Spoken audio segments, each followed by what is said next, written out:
जय हिंद। आज के सेशन में हम लोग समझने वाले हैं भारत देश के इसरो ने अंतरिक्ष क्षेत्र में काम करने वाला दूसरे नंबर का सैटेलाइट सेंटर की स्थापना की है। तो सेकंड नंबर का सैटेलाइट सेंटर की स्थापना कहां पर की हुई है और पहले नंबर का सैटेलाइट सेंटर कहां पर बनाया हुआ था। भारत में कुल कितने अंतरिक्ष केंद्र काम कर रहे हैं और सैटेलाइट से लॉन्च करने वाले भारत देश में कुल कितने विमान अभी वर्तमान भारत देश में है, आइए हम लोग यहाँ पर समझते हैं। सबसे पहले समझेंगे कि सैटेलाइट को लॉन्च करने वाला भारत देश का सबसे बड़ा संगठन कौन सा है, वो है इसरो।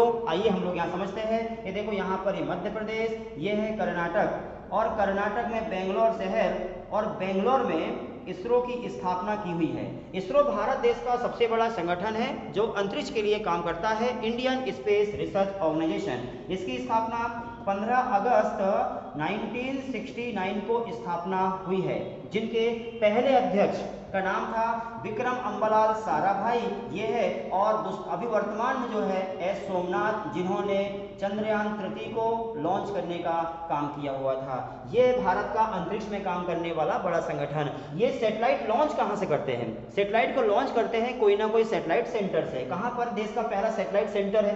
तो ये देखो, ये आंध्र प्रदेश, और आंध्र प्रदेश में श्रीहरिकोटा। जो श्रीहरिकोटा है, श्रीहरिकोटा को हम कहते हैं Satish Dhawan high altitude range साहर केंद्र, जिसकी स्थापना 1971 में हुई है। यहाँ हमारे पास में अब क्या हो रहा है, बहुत सारे सैटेलाइट आने लगे हैं, विदेशों के सैटेलाइट आने लगे हैं। जैसे पहले 1971 से पहले का समय था जब हमारे पास में केंद्र नहीं था, उससे पहले हमारे पास जितने भी विद्वान अंतरिक्ष में गए इंडिया से, वो सारे के सारे विद्वान विदेश के विमान से गए हुए थे। हमारे पास ना तो विमान था, ना हमारे पास में कोई सेंटर था। लेकिन अब सेंटर भी है और विमान भी है और विदेशों से विमान आने लगे हैं और जिनको हमको लॉन्च करना होता है। इसलिए जो श्रीहरिकोटा है, यहाँ पर बहुत ज़्यादा क्राउड बढ़ गया। इसीलिए भारत देश की सरकार ने अब श्रीहरिकोटा को कहा कि यहाँ पर बड़े बड़े विमान लॉन्च करेंगे। जो छोटे विमान है वो उसके लिए हमने दूसरा नंबर का सैटेलाइट सेंटर स्थापित कर लिया है। तो ये हो गया पहले नंबर का सैटेलाइट सेंटर। अब हमने कहाँ पर सैटेलाइट सेंटर स्थापित किया?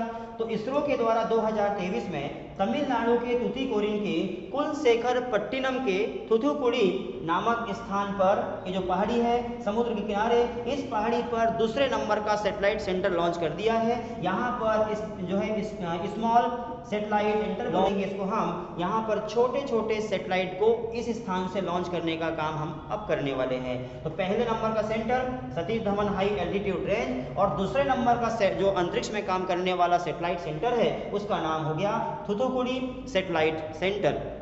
उम्मीद करूंगा आपको समझ में आ गया होगा। अब थोड़ा सा आगे बढ़ते हैं। भारत देश में अभी तक कुल कितने अंतरिक्ष में काम करने वाले सैटेलाइट सेंटर है, आइए हम लोग यहाँ पर समझते हैं। ये देखो, ये है भारत देश का मानचित्र और यहाँ मध्य प्रदेश, ये है गुजरात और गुजरात में है अहमदाबाद। अहमदाबाद में है स्पेस एप्लीकेशन सेंटर, याद करेंगे आप, स्पेस एप्लीकेशन सेंटर। दूसरा ये है तमिल, यहाँ कौन सा, कर्नाटक, और कर्नाटक में है master control facility centre MCF, master control facility centre. साथ में ये है केरल और केरल में विक्रम साराभाई स्पेस सेंटर यहाँ पर स्थित है। और दूसरा है थुम्बा साउंडिंग प्रक्षेपण केंद्र।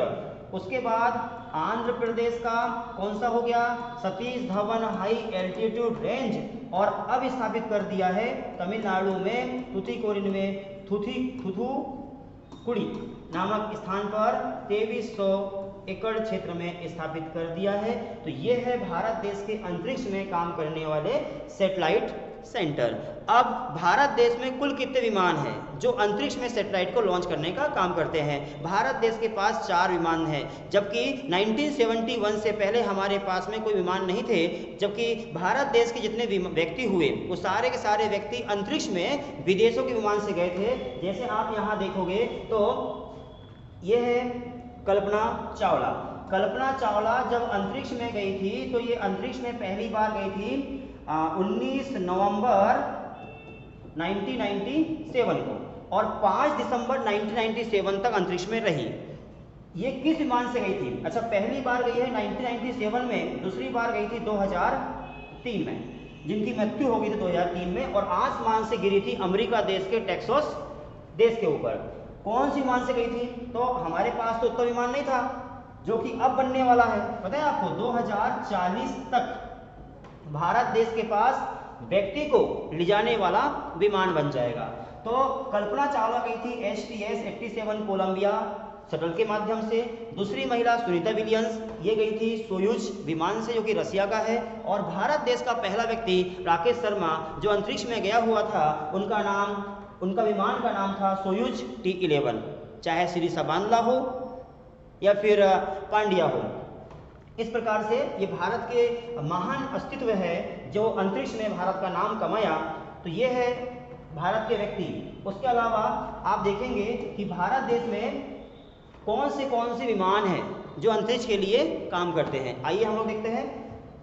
सबसे पहला है SLV, दूसरा ASLV, तीसरा PSLV और चौथे का नाम है GSLV। ये वाला भारत देश में बना है 1979 में, ये बना हुआ है 1987 में, PSLV बना है 1993 में और ये GSLV बना है 2001 में। Satellite launch vehicle 1979, ASLV 1987, PSLV 1993, लेकिन PSLV का नाम बदल के एक नया नाम आ गया है NGLV, next generation launch vehicle. Polar satellite launch vehicle का नाम बदल के 2023 में NGLV कर दिया गया है और ये है जियो सिंक्रोनस सैटेलाइट लॉन्च व्हीकल। तो उम्मीद करूंगा आपको यहाँ तक टॉपिक समझ में आ चुका है। भारत देश का पहला सैटेलाइट सेंटर श्रीहरिकोटा और दूसरे नंबर का सैटेलाइट सेंटर का नाम है कुलशेखरपट्टिनम के थूथुकुडी नामक स्थान पर स्थापित किया हुआ है। जय हिंद।